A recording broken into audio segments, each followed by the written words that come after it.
Ngwame bundu ja Kongo. Ngwame bundu ja Kongo.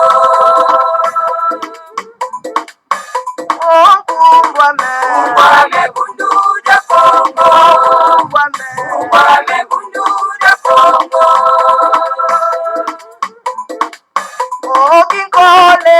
Kole ku Kongo ya mweniko.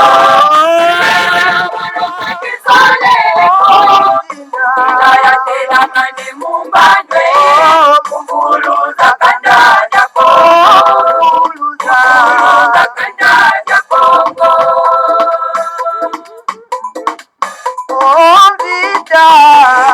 Kongo ya mweniko.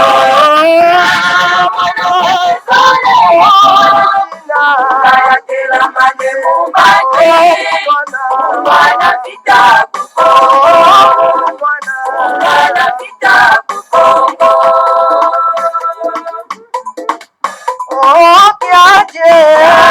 Kongo ya mweniko.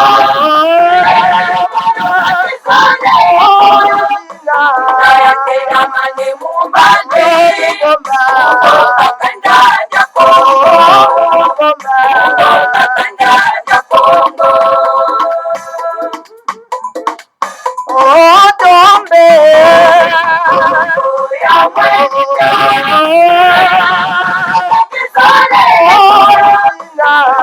Tela mane mumbandwe. Uzonga tembe kukongo. Uzonga tembe kukongo.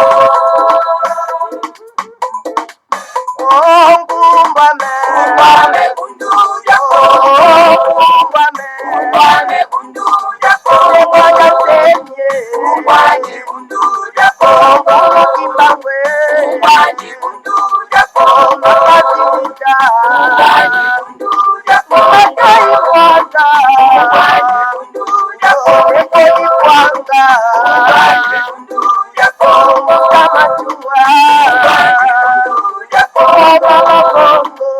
Ngwame bundu ja Kongo. Ngwame bundu ja Kongo. Ngwame bundu ja Kongo. Ngwame bundu ja Kongo. Ngwame bundu ja Kongo. Ngwame bundu ja Kongo. Ngwame bundu ja Kongo.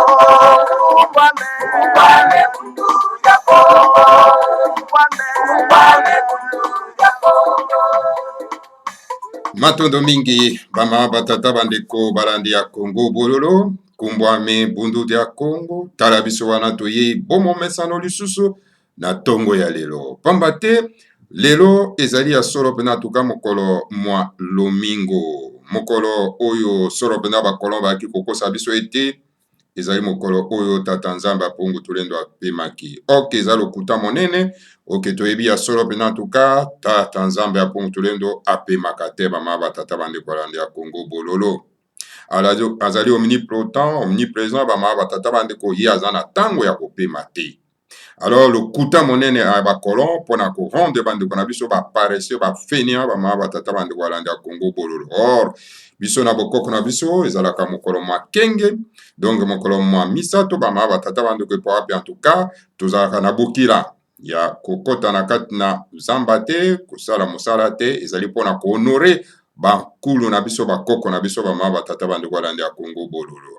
En tout cas lelo ezali mokolo mwa tuku mibale na misato sanza ya mitano mobu ya koto mibale na tuku mibale na moko tokomi bongo na ngonga ya zomi na moko na miniti tuku misato na minei. En tout cas topesi bino banso bayenge bambote pe balosako na bino banso ezali ya bino molobeli mbuta bopele bobala elingi koloba malamu koloba toye lisusu en tout cas na tongo lelo bama batata bandeko na sima ya mikolo lisusu ebele tozali koyokana te bandeko batuni baluki biso bama batata bandeko balandi ya Kongo bololo tozali nano toujours omniprésent bama batata bandeko balandi ya Kongo bololo mais ndenge na yebisaki bino ete molongani donc aza na kati na hôpital pamba te tozwaki solo pena tuka bebe ya sika bama batata bandeko yango wana donc bango baza na kati na hôpital yango wana omoni ete en tout cas tozali kozwa temps mpenza ya koya kosala baémission na biso te mpo tokoka kosola bama batata bandeko balandi ya Congo bololo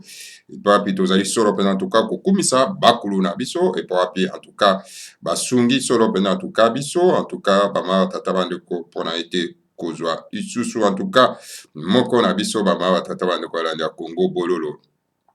Alors donc voilà occupation wana nyonso tu ezosala ete tokoka koya na kati na Congo bololo te kasi ntango mwa temps permettre moke kaka esengeli tokoka koya parce que ekóma nango mpe lokola drogue ya bama batata bandeko pamba te soki tolobeli makambo ya mboka te moins vraiment conscience mpe koka kozala tranquillité soki mpe topesi bino information ya ntumwa na nzambe te l'air ya l'homme ya air diverso te le grand maître de Madansemi en tout cas bandeko moyen bakoka solo mpena kosassure ezali te bama batata bandeko balandi ya Congo bololo donc tozali oblige kaka mwa temps ya moke soki emonani toprofite bama batata bandeko donc topesi bino mwa bainformation en tout cas lelo bama batata bandeko balandi ya Congo bololo tokoloba un peu de tout.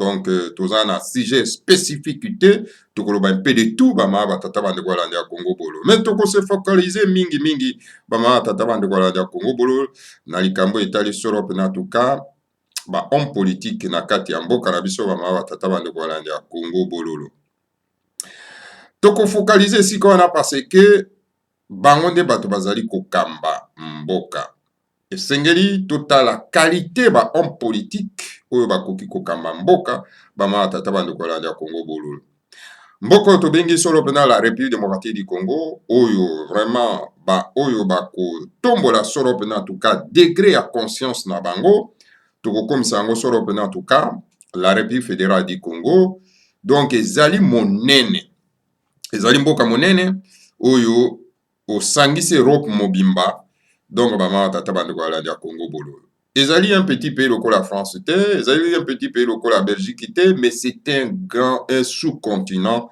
bama batata bandeko alors donc otambusa yango na état unitaire ezali donc vraiment ke baimboka baza vraiment na conscience te batomboli na degré na bango ya connaissance ya mboka wana te bama batata bandeko et c'est pour cette raison en tout cas tozali kopone donc le fédéralisme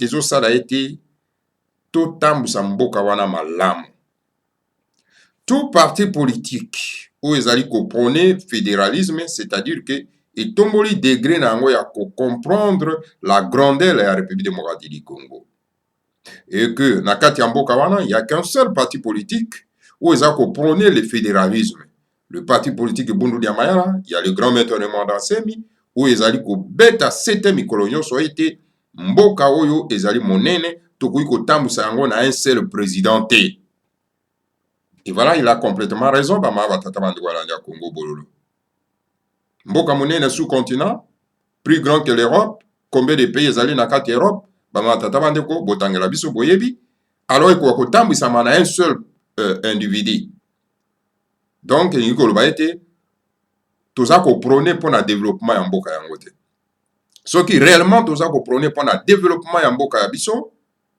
esengeli totransforme yango tolongola yango na état unitaire tozongisa yango solo mpena en tout cas na état fédéral chaque province donc ekokoma un état fédéré epai wape bama batata bandeko balandi ya Congo bololo tokosala ce qu'on appelle la compétition ya développement sans ça donc moyen tokoka kodéveloppe mboka ezali te tokotika yango na maboko ya baprédentaire oyo bazali koya kopie bama batata bandeko balandi ya Congo bololo boza komona bino moko donc na eteni ya mabele ya boyoma ndenge baétranger baza kokɔta na mboka ya Uganda mpona koya kopie basali batongi nzela mpona ete tout simplement bakɔta na kati ya jungle oyo tobengi Congo mpo baya kopie na province ya boyoma baza kobimisa baor bawolo eza kokende na Uganda epapi Uganda aza kozwa commission na ye bango baza komema yango na bamboka na bango ya matata bandeko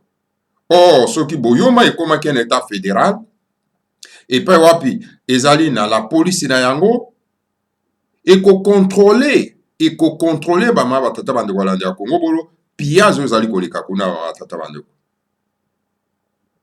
Alors parce que le gouvernement central azali incapable ya contrôler nos ces frontières internationales, alors c'est pour cette raison même ceux qui viennent piller là-bas eza kotala ete eza kotala bango te vraiment tata bandeko bango baza continuer toujours kosala makere ya wenze na kati ya Kinshasa bama tata bandeko balanda Congo bololo.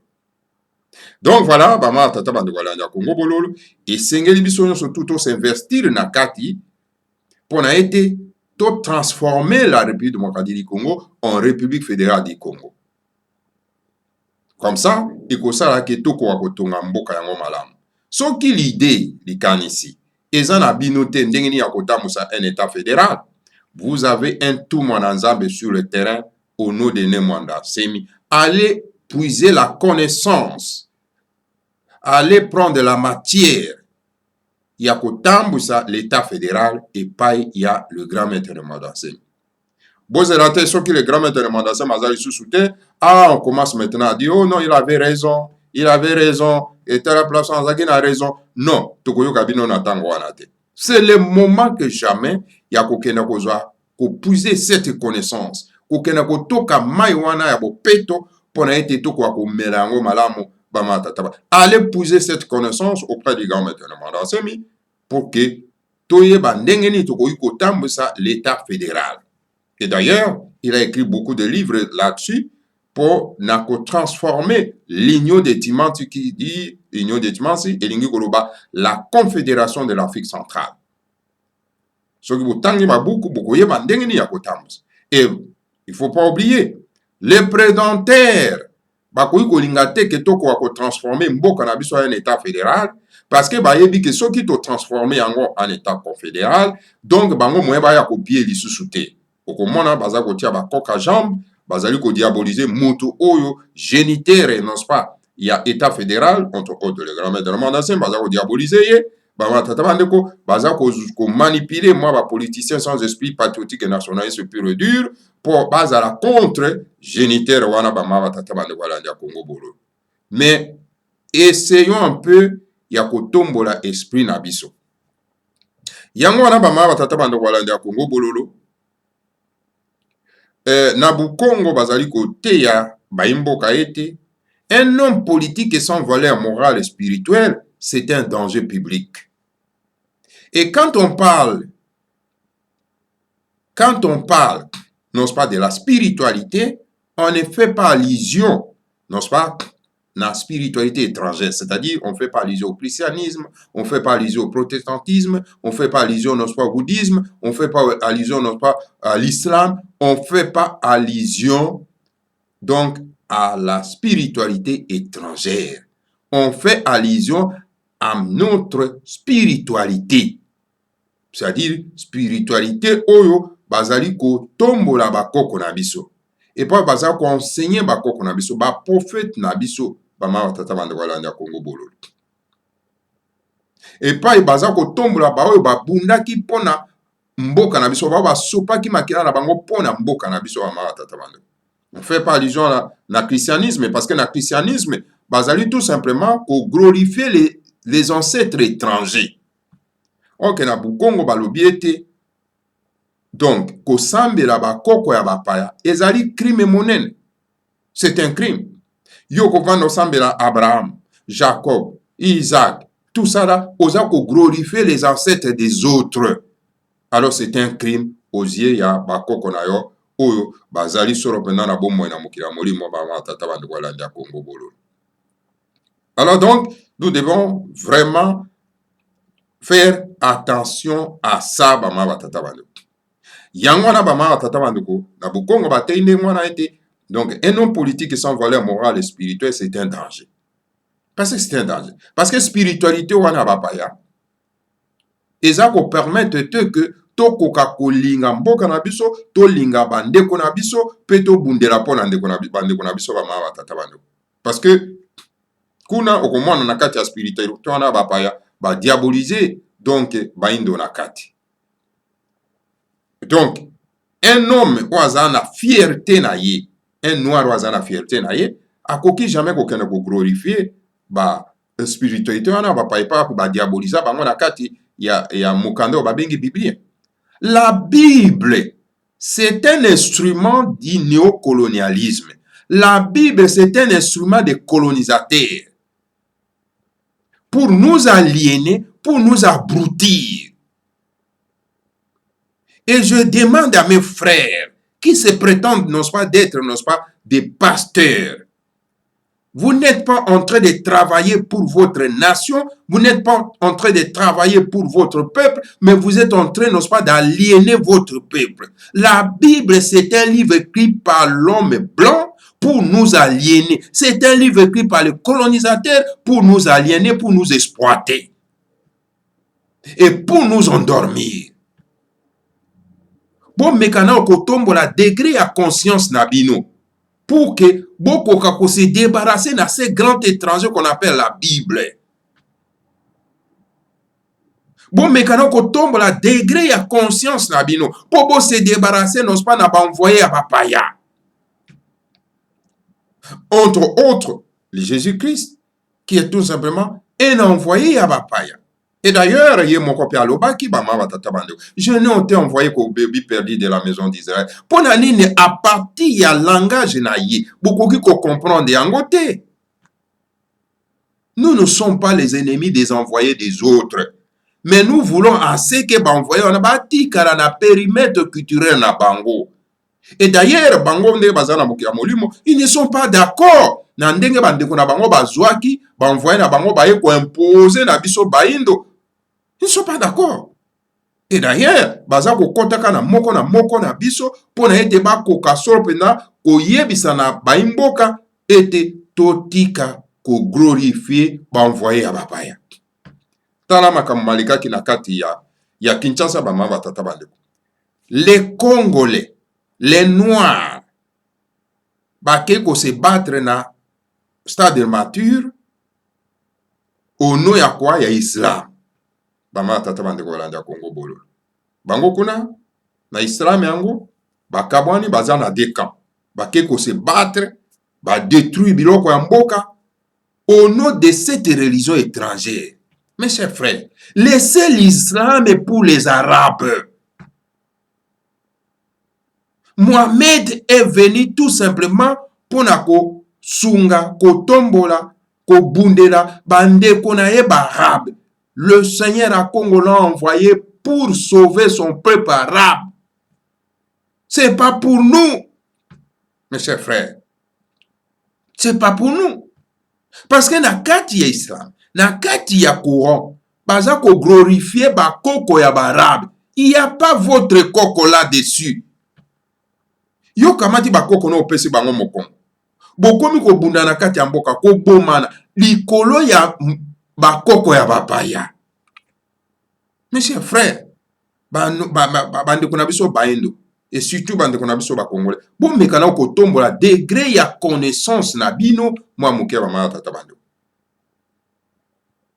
Hein? Quand le grand maître de Mandasem vous dit que je suis votre sauveur, comme disait Fumukimba, je suis votre sauveur. Un sauveur, c'est qui? Azali moto oyo ayaka ko bundela bandeko na ye oyo baza na situation difficile.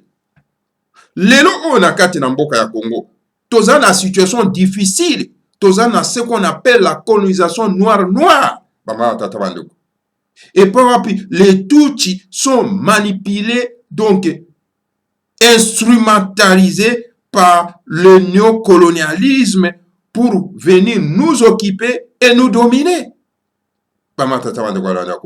Alors donc il fallait quelqu'un à kokakotombo à degré la biso ya boyebi de façon que tu comprennes que non écoutez mboka ezali occupé po te to bunda na yango po to kangola yango po to kwa kutunga yango ba mama tata rondo parce que eloko tata nzamba punktulendo apesa kana bato ya motu ezali mabele. Mais ce qui biso tozo kozwa mabele makamba maseki tozo mabele to accompagner ba colon pour na copier yango biso moko.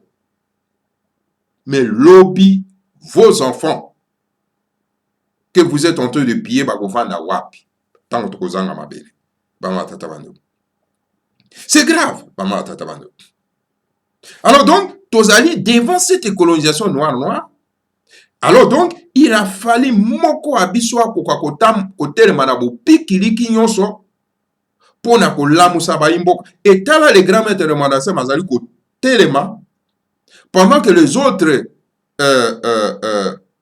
les autres hommes de soi-disant dédiés au bazana kati ya mangomba bapaya bazali au contraire ko exploiter bino pe ko la sa bino pong. Mais il y a ça kotelema pona ko combattre cette occupation noire bama tatabano.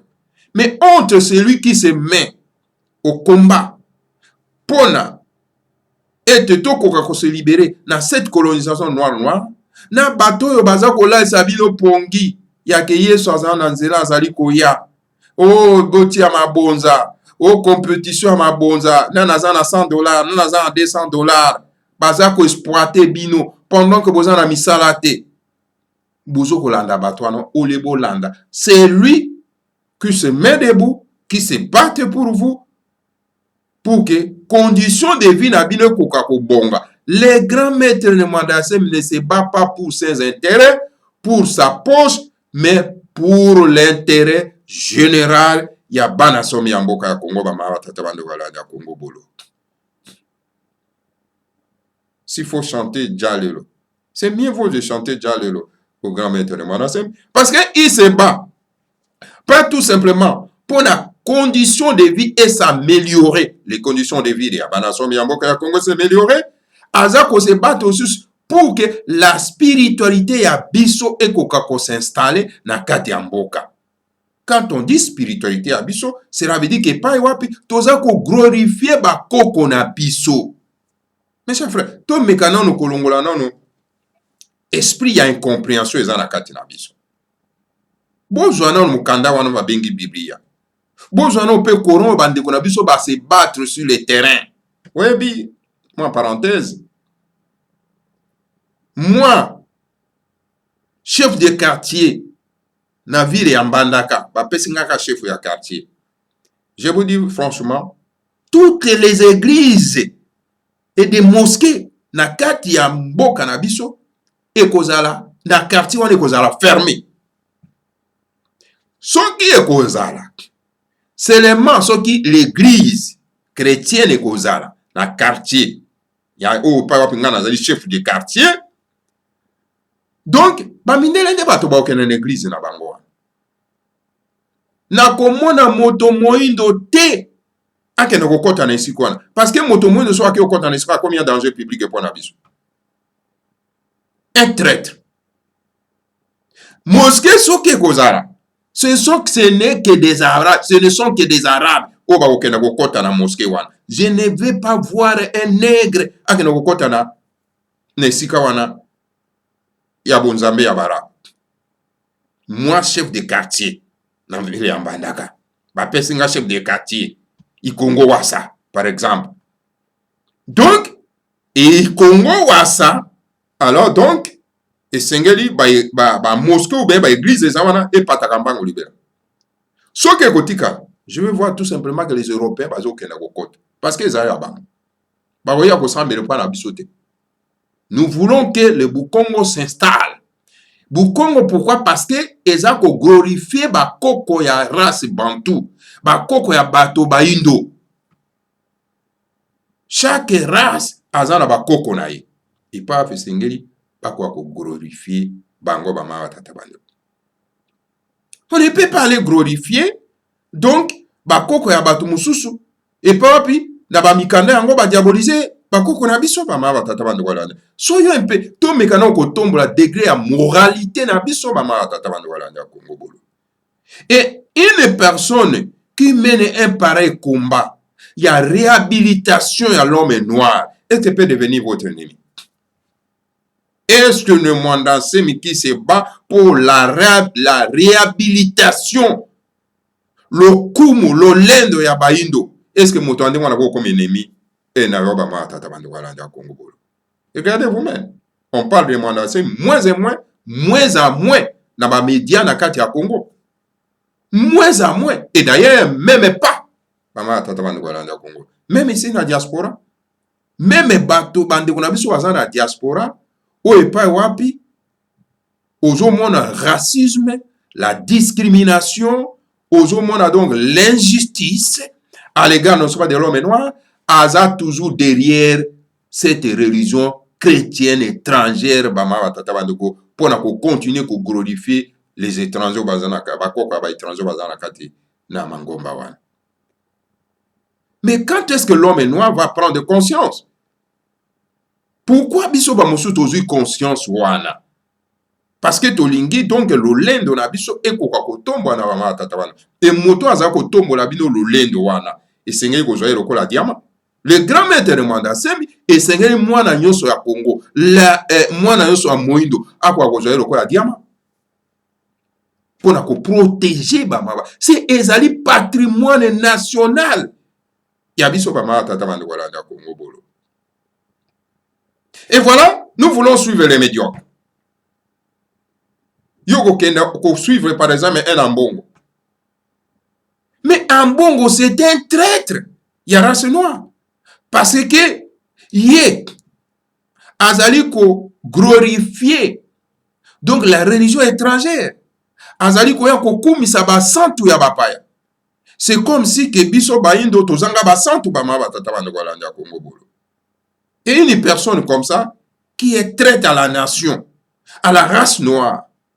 Et c'est cette personne-là qu'il faut aller le glorifier, aller lui donner de l'argent. Non, donc le Congo a besoin na une nouvelle classe politique où ezali na moralité, où ezali na esprit patriotique nationaliste, où etomboli valeur morale na bango ba matata bandeko pote kwa koyeba ko kamamboka yango wana na ibandeli na lobiawa ete donc esengeli Congo ekoma un état fédéral. Tant que comme un état fédéral, tokosala ce qu'on appelle la compétition des peuples, la compétition des provinces, nde ekomema biso na développement rapide et simultané bama tata bande wala na Congo bolo. Na lobi ke soki connaissance wana bozana yango te, alors bokende pas ya génitaire ya fédéralisme, otobengi le grand maître de Mandasemi pour na kozwa la matière grise et ko permettre bino pour na ko introduire dans chaque province ou ko permettre donc maintenant toyeba ko installer l'état fédéral bama tata bande wala na Congo bolo.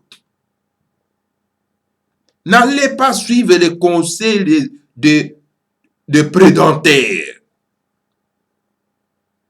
Ceux qui vont suivre les conseils de prédentaires, bango ba kolingaka bozala nyamu ndengwana, alors pour que bango ba profiter ya copier parce que ba kondimate que bo s'organiser. Une personne qui vient vous donner le mateya, ba pesa bino mateya ko s'organiser. Lokola le grand maître de Mandasemi, oza ko pesa solo pena bado, mateya ko s'organiser. Ah, là, en tout cas, a commis une bête blanche à battre. Une bête blanche à battre. Yango komona bakotinda bambwaza ntatu na bango, ba chien de l'ennemi, pour na kokenda ko terroriser ye na kati ya palais royal. Voilà. C'est parce que ba oyo baza ko tambu samboka bazali les chiens de l'ennemi. Ils ne travaillent pas pour nous, mais ils travaillent au compte, donc pas des autres.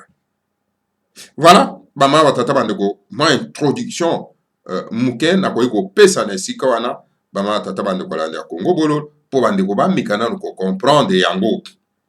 Totika nanu mangomba ya bapaya. Tala ba congolais. Au moins qui na stade de martyr. Bato bakena ko se battre, les Congolais qui vont se battre entre eux. La cause de la religion à Bapaya, l'islam. C'est grave. Qu'est-ce que toi, noir, tu as à voir avec l'islam? Qu'est-ce que tu as à voir là-dessus? Or, l'islam a participé, n'est-ce pas, na colonisation. Hein? Donc, c'était la coalition. Il y a christianisme dans l'islam. Vous allez cause la colonisation, et vous allez vous battre là-bas, mais vous n'avez pas la honte. Hein? Un noir doit comprendre que non, instrument ezalaki à la base de la colonisation, ezalaki à la base ya ko humilier biso, ya humiliation. Alors, un noir qui a pris la conscience, un Congolais qui a pris la conscience, ne peut pas suivre toutes ces religions étrangères. Mais botangela na nga na kati ya ba mikanda wana Biblia na Islam. Mosantu ya ba noir waza na kati wana nani. Ok, mon santo. Mais pourquoi il paraît religion, il paraît spiritualité, bozoko kena komi vendre na kati pour la militer na kati, mais bobo manana yango. Ça n'a pas un sens. Et quelqu'un qui vient, qui vous dit la vérité que non, kuna biso doza ko se retrouver kunate, a combien homme abat? Hein? Quand on vous dit que non, na kati ya Bible, on ne parle pas de Kimbangu. Alors, quand on ne parle pas de Kimbangu, là, na kati ya Bible, voilà. Donc, nous ne nous sommes pas concernés. Alors, donc, on déteste cette personne. Mais vous voulez quoi? Vous voulez continuer à être esclave, à être dominé par les autres. Parce que la spiritualité pousse les gens, il y a kokoma dominer na kati ya mokili ba mama tata bandu. Et c'est pour ça que mona baza ko tekela bino Biblia, ba ko pesa bino ba Biblia yango ofere. Okomona même na Islam yango, hein? Baza ko corrompre bino que non ba pesa bino ba bourse pour que na kotanga ka libanda pour que bon installer cette religion étrangère na kati ya mboka. Okomona baza ko pesa bino ba Biblia ofere. Hein? Mais si vous avez ça, non, une connaissance. Et au fait, vous avez ça, non, ndenge ni yako fabriquer mindoki, ndenge ni yako fabriquer avion, ndenge ni yako fabriquer mituka, ba pesa bino yango ofere. Ba ko pesa bino yango te, parce que c'est une connaissance qui vous permet bino pour na bo décoller. Mais on vous donne quelque chose qui abrutir bino. Ba yebi que so ba pesa bino Biblia et ko abrutir bino. Boko sala abandon ya terre na bino, ya richesse na bino pour que bango siko ba yako exploiter yango. Bama tata bandeko bino botanda kaka maboko ete toko kena na lola. Mais je vous dis boko kena na lola te. Jamais. Boko kena na lola te. Awa. Mabele ya Congo. Boko kena na lola te. Boko kena na lola. Hein? Pendant que Nzamba pesi biso mabele, mais bino ko sala abandon boko kende te. Et si ka ko kende za te, porte za fermées. Voilà. Bama tata bande kolanda Congo bololo. Ezali mawa mingi esengeli makambo yo to betelaka yango sete. Esengeli ba chaîne ebele elobelaka yango bama tata bande. Elobelaka yango parce que c'est déjà très important. Komona ba chaîne ebele zo sane promotion ya ba spiritualité na ba pa. Tala moto lokola Mutombo alias Israël. C'est vraiment un aliéné. Un aliéné mental. Mais bato baza ko pesa yeba moyen pour que a continuer ko sala hein expansion ya aliénation wana na kati ya mboka. Hein? Akena ko glorifier Branham na kati ya mboka ya Congo. Mais un noir qui a la fierté akoki jamais ko glorifier Muturuko Abraham na kati ya mabele na biso. Na mabele ya banoa. Mais bako lapide ye. Parce que qui est Branham? Branham azalaki membre ya Ku Klux Klan. Un mouvement raciste, je veux dire. Na kati ya États-Unis d'Amérique. Où est terrorisé banoa na kati ya États-Unis d'Amérique. Et Branham fait partie, n'est-ce pas, de ce mouvement. Ya Ku Klux Klan. Bama tata bande. Ou bien peut-être M. Mutombo alias Israël, regardez vous-même. Aki olata comme Israël. Pour ça la promotion ya mboka baninga na kati ya mabeye na. Et pourtant yaza uti Kasai hein. Mbuzima ezali, Kananga ezali, ole ala tata Mutombo Kananga ou bien Mutombo Mbuzima, rien. Ya ko préféra ke na ko lata kombo ya mboka bapaya pour aya ko sala ngo promotion na mabele ya bakoko na ye. Mais ce sont des traîtres comme ça. Les traîtres comme ça, on leur donne les moyens pour que va continuer à trahir Mboka. Okomona yende ngazali wana, Il déteste les grands maîtres de Mandassem. Il déteste les grands maîtres de Mandassem. Il déteste les Bukongo. Il déteste Bundu dia Congo. Mutombo alias Israël. Il déteste Ba Oyaye, Ba Koko Yaye. Mais regardez-moi les gens comme ça. Mais ce sont ces pareils gens, vous les donnez les moyens. Vous lui donnez, n'est-ce pas, les énergies positives. Mais vous êtes responsable. Il n'y a pas si vous allez régner dans kati mboka ma tata bando. Lorsque vous avez pesa mokongo na bato oyo baza ko bundera bino. Lorsque vous avez pesa mokongo na moto aza ko bundera bino pour na bonheur na bino. Le grand maître de Mandassem lutte pour notre bonheur. Je vous l'ai dit. Ceux que vous le voyez le contraire, non, vous avez ça la dialelo. Mais on fait dialelo na moto azali na ba moyens financiers. On fait dialelo na moto azali na bokonzi. On fait dialelo na moto oyo, atondi na bomengo. On fait dialelo na moto wana. Mais les grands maîtres de Mandassem, vous voyez là, il est. Vous ne me direz pas que je fais dialelo. Mais je vous amène yakoye baye pour que vous puiser la connaissance et pas naye pour que vous puiser connaissance surtout dans le livre ya komi pour que vous kokakotambu samboka na bino. Mais tala mutolko wa Mutombo déteste le Mandassem. Mutombo alias Israël na komba bapaya. Et puis cet homme-là n'a même pas honte. Quand il vient, il se vante na kombo yango Israël. Mais comment on peut être vraiment escroc à ce niveau-là? Comment on peut être sans connaissance à ce niveau-là? Mais balobi que nous batangi, bakena ba université, mais une université c'est qui? C'est lui qui a exploré l'univers. Mais comment vous comprenez makambo ya mike mikete? Mama tata wande wala na Congo bolo. Un simple nous. Atangata yebata mystère de nous. Kombo ezana énergie moko monene ba mama tata wande wala na Congo bolo. Soko zana 200 000 personnes balandio. Au prononcé ka kombo wana oyo ya bapaya. Webi combien d'énergie au pesi na mboka wana ya bapaya. Eba ma tata wana wana ndako. Eza pitié ke ya. Donc voilà, to komi donc na banti valeur moko ya ko sakana te ba ma tata wana wana ndako ngobololo. Alors esengeli vraiment to sunga bandeko. Ndenge to za kolobawa. Nande kuna biso wana Mutombo alias Israël.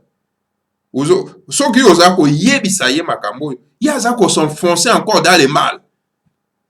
Abina ko fanda kaka na ko.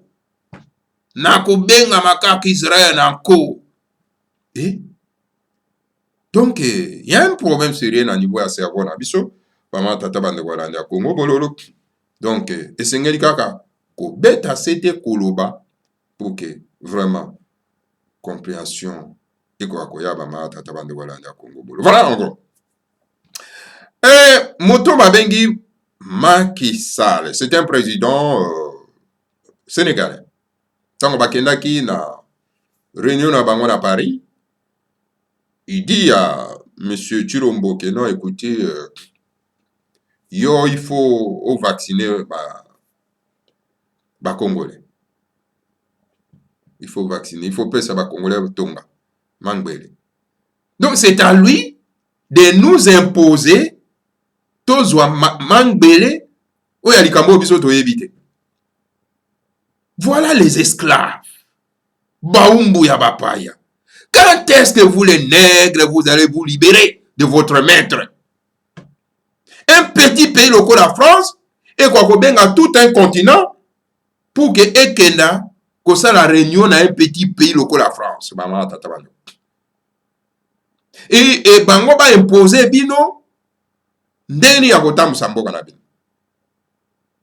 On prend les Mangbele na bokono oyo eza na kati ya mboka. Mais na mboka na biso na continent na biso toza na bokono wana te. Bokono wana eza na kati ya mboka na biso te. Mais est-ce que population a besoin ya kozwa mangbele wana. Mais on essaie d'insulter oyo moto oyo babengi Macky Sall, président ba Sénégal asali. Ezali ya kozwa bato na considération te na valeur te ba mama tata wana. Bokono wana eza na kati ya mboka na biso te. Donc population na biso eza ko nécessité mangbele wana te.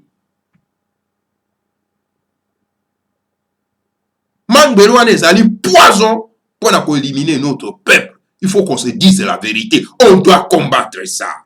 Il faut qu'on combatte. Exact. Nous ne sommes pas concernés. On n'a pas besoin de ça. Ceux qui ont peuple na yo, au niveau livrer peuple na yo, et pas ba caïman, livrer bango yo moko Macky Sall. Mais ceux qui ont côté n'a été va livrer notre peuple congolais, alors donc là nous évoquons l'esprit de nos ancêtres pour que là les sayo pongi. Macky Sall doit dormir éternellement. Bama tata wande wala ndia Congo bololo. Il faut là la pongi à libéra. Pour ouane babingi yango homicide volontaire. Ingi ko boma bato na loma. Bama tata wande wala ndia Congo bololo. Alors bana ya mboka bofungola miso. Le monde déclare la guerre contre biso baindo pendant que biso to déclare guerre contre bangote. C'est une déclaration de guerre. Et ils utilisent nos dirigeants pour mener guerre contre biso. Et d'ailleurs, ce sont les dirigeants qui n'ont pas été élus par le peuple. Ce sont des dirigeants qui ont été tout simplement imposés par nos ennemis. Alors, dans ce moment-là, il faut se réveiller. Car là, nous sommes responsables de notre vie. Bangote bato ba pesi biso vie. Mais biso moko tozaba responsable ya vie na biso parce que tata nzamba pour tout le monde pesi biso vie yango. Et sengeli to protéger yango, to bundera yango ba mama tata. Et toute personne au nom ya kaza président de la République alinga détruire biso vie yango, alors nous devons ko telemeraye, ko bundisa ye ba mama tata bandiko jusqu'à ce ko bengana ye. So qui monsieur Chilombo ose ya ko lukaka introduire mangbele wana kati ya mboka na biso pona ko tobola ndeko na biso pona ko bebisa vie ya bandeko na biso, nous devons les combattre sans merci. Et nous devons utiliser tous les moyens nécessaires à disposition de biso pour nous combattre. C'est de notre droit. Car la vie est sacrée pour chaque individu. Voilà. Réaction mouké, la déclaration, il y a Macky Sall, soit disons Mokonzi Aba sénégalais, est tout simplement un agent de néocolonialisme. Alors, pour terminer, na mukromalelo, qui tout simplement qu'on s'annonçait, pour na koyeb sabino été funérailles, il y a Mbuta Mzinga Kembo, le long de la carte, il y a Congo central, Corneille Kozala. Donc, enterré, Bama Tata Bandegolanda Congo Bololo. Délégation Ebele Kenda Ikuna, Bama Tata Bandegolanda Congo Bololo. Pour accompagner Soro en tout cas. Corps, il y a notre frère qui était le membre de Bono Diamayala et conseiller spécial du grand maître Nemandansé. Vraiment, que son corps repose en paix. Donc, voilà. Son esprit est sorti dans cette prison Otolata Kanzoto Otolata Kangwe Bimi et que Nabomo Yibama Tatabande Kolanda Kongobolo. Et que son corps se repose en paix. Voilà, Bama Tatabande Kolanda Kongobolo. Et le grand maître lui-même en personne akenda ikuna avant que kore kwa kokende solo penda ko rendre visite na famille na ye et kopesa bango solo penda mot d'assurance et que partout bakokende solo penda en tout cas bakoka ko sala signe alors donc toute possibilité ya kosunga bango donc ekozala toujours bamama batata bando balanda Congo bololo wana ezalaki solo pena mot ya compassion vraiment mot ya grand maître Mwanda Semi epai ya libota ya Mbuta Nzinga Kembo. Voilà bamama batata bando balanda Congo bololo lobby ezalaki mokolo mwa mposo epo apire parti bundu ya mayala eserenisaki pour une réunion nazwaki message yango awa na tongo ya lelo bama tata bandeko balanda ya Congo bololo mais suite ya réunion tozwi nano yango te bama batata bandeko je crois que d'ici là bakotindela biso solo pena en tout cas donc suite ya réunion oyo esalemaki kuna bama tata bandeko balandi ya Congo bololo.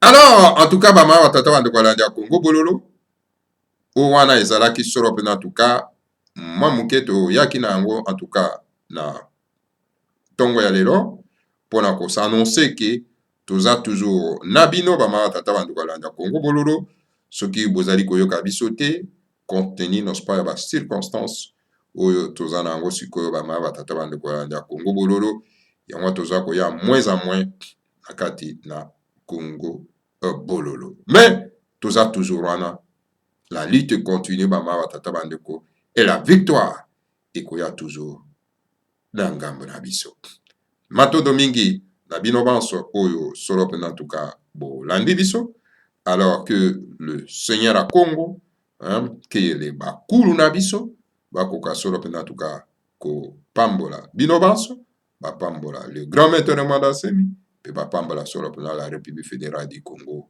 ingeta ibobo eibo Mvuka ya ntimanti afelika ya mpadi finamene pengwa kabu ya bakeluba uluzororo batanda wa Mungu tuleno makanda mava musoma kutuka yotama osaweni na ninga masina makikulu Kongo ya kutuka Kongo uluzororo batanda wa Mungu tuleno makanda mava musoma kutuka yotama osaweni na ninga masina makikulu Kongo ya kutuka Kongo Afrika ya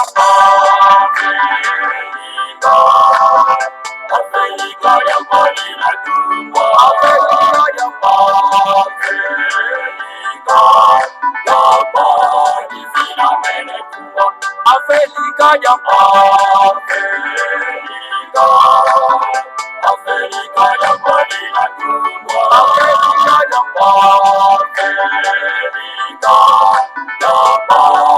zina mene tumbo Kesi ya mbaya mbita peti mwana kukongo Kipanda kya Kongo ye kibuka kya timanti Kesi ya mbaya mbita peti mwana kukongo Kongo ya bakongo ya kutuka Kongo Kesi ya mbaya mbita peti mwana kukongo Kipanda kya Kongo ye kibuka kya timanti Kesi ya mbaya mbita peti mwana kukongo Kongo ya bakongo ya kutuka Kongo Afrika ya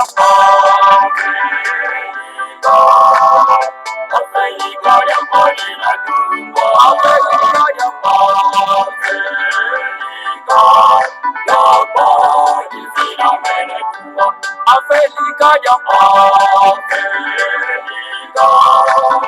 Afrika ya mbali na tumbo Afrika ya mbali zina mene tumbo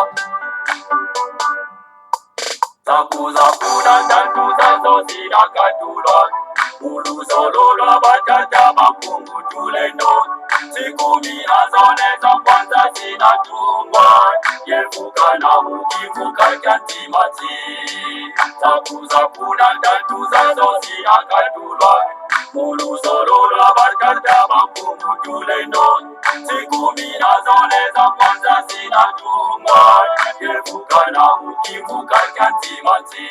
Afrika ya Afrika ya mbali na tumbo, Afrika ya mbali zina mene tumbo, Afrika ya mbali Afrika ya mbali na tumbo, Afrika ya mbali zina mene tumbo. Siku mia zole za kwanza zinatungwa, Kongo kwimaka ngubengela kuvanguza mi, oyo makatanga kivuku bangi chwapa, kasaimu kivuka kyantimati. Siku mia zole za kwanza zinatungwa, Kongo kwimaka ngubengela kuvanguza mi, oyo makatanga kivuku bangi chwapa, kasaimu kivuka kyantimati. Afrika ya Afrika ya mbali na tumbo, Afrika ya mbali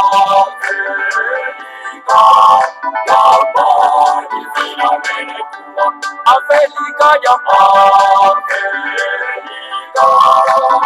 Afrika ya mbali na tumbo, Afrika ya mbali zina mene tumbo.